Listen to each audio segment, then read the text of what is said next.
ఓం నమః శివాయ. ఓం నమో నారాయణాయ. ఓం శ్రీ నరదృష్టి నివారణ కాళభైరవాయ నమో నమః. ఓం దాశరథాయ విద్మహే సీతావల్లభాయ ధీమహి తన్నో శ్రీరామచంద్ర ప్రచోదయాతు. హరి ఓం. మా ఛానల్కి స్వాగతం.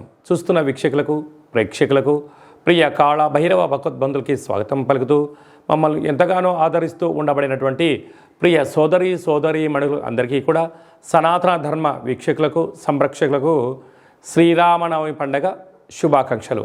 ద్వాదశ రాశుల్లో గ్రహ గమనాలు ఒకసారి వీక్షింపచేద్దాం. మేషరాశిలో రవి మరియు గురు సంచార స్థితి, కన్యరాశిలో కేతు సంచార స్థితి, కుంభరాశిలో కుజుడు మరియు శని సంచార స్థితి, మీనరాశిలో బుధుడు శుక్రుడు మరియు రాహు సంచార స్థితితో ద్వాదశ రాశుల్లో గ్రహ గమనాలు ఈ విధంగా ఉన్నాయి. తులారాశి వారు చైత్రమాస పూర్ణిమ సందర్భంగా ఎలాంటి విధులను పాటించాలో ఈ వీడియోలో సవివరంగా సంపూర్ణంగా తెలుసుకుందాం. తులారాశిలో ఏ నక్షత్రాలు వస్తాయనగా చిత్తా నక్షత్రంలోని 3వ పాదం 4వ పాదం, స్వాతి నక్షత్రంలోని 4 పాదాలు, విశాఖ నక్షత్రంలోని 1, 2, 3 పాదం కలిపితే తులారాశి. చాలామందికి పుట్టినటువంటి కాల సమయంలో డేటా బర్త్లో లేనటువంటి కారణం వలన పేరు యొక్క మొదటి అక్షరాన్ని అనుసరిస్తూ ఆ రాశిని తెలుసుకునే ప్రయత్నం చేద్దాం. రా, రి, శ్రీ, రు, రే, రో, తా, తి, తు, తే అక్షరాల వాడు తులారాశి జాతకులే. తులారాశి యొక్క అధిపతి శుక్రుడు. వీరికి జాతకరీత్యా ప్రకారంగా 5వ స్థానంలో కుజుడు మరియు శని సంచార స్థితి, 6వ స్థానంలో బుధుడు శుక్రుడు రాహు సంచార స్థితి, 7వ స్థానంలో రవి గురు సంచార స్థితి, వ్యయంలో కేతు సంచార స్థితి ఉండడం వలన వృత్తులలో, ఉద్యోగాల్లో, వ్యాపారాల్లో, సాఫ్ట్వేర్ ఉద్యోగస్తుల్లో, చేస్తున్న సేవా రంగాల్లో చాలా సున్నితంగా ఆలోచించగలగాలి. మౌనం, ధ్యానం, ఆధ్యాత్మికత, ప్రతి విషయంపైన అవగాహన చాలా అవసరం. తొందరపాటు నిర్ణయాలకు ఇది సరైన సమయం కాదు అని చెప్పి గమనించాలి. మీ జన్మ నక్షత్రం రోజున అష్టమి పూర్ణిమ తిథుల యందున దూర వాయు జల ప్రయాణాలు పెట్టుకోకపోవడం ఉత్తమోత్తరం.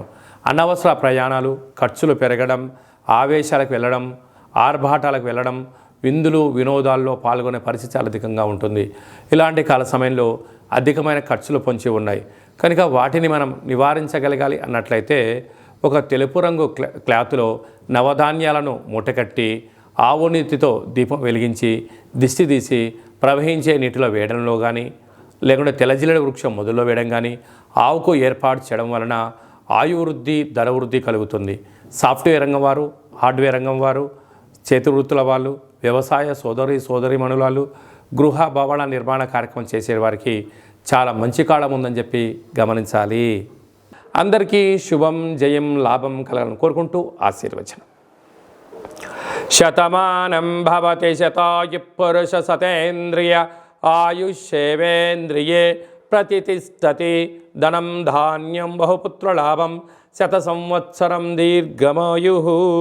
సర్వే జనా సుఖినో భవంతు, లోకా సమస్తా సుఖినో భవంతు. సర్వం కాళభైరవ దేవతార్పణమస్తు. ఈ వీడియో మీకు నచ్చినట్టయితే లైక్ చేయండి, షేర్ చేయండి, మా ఛానల్ని సబ్స్క్రైబ్ చేసుకోండి. మేము చేస్తున్న ఆధ్యాత్మిక వీడియోలు మీకు ముందస్తుగా నోటిఫికేషన్ రావాలి అన్నట్టయితే గంట సింబల్ ప్రెస్ చేయండి, ఆల్ అనే బటన్ కూడా తెలియచేయండి. మీరు ఎవరి క్షేమాన్ని అయితే కోరుకుంటున్నారో లేక మీ క్షేమాన్ని ఎవరైతే కోరుకుంటున్నారో వారందరికీ ఈ వీడియోను ఫార్వర్డ్ చేసి భగవంతుడి యొక్క ఆశీస్సులు పొందగలరు.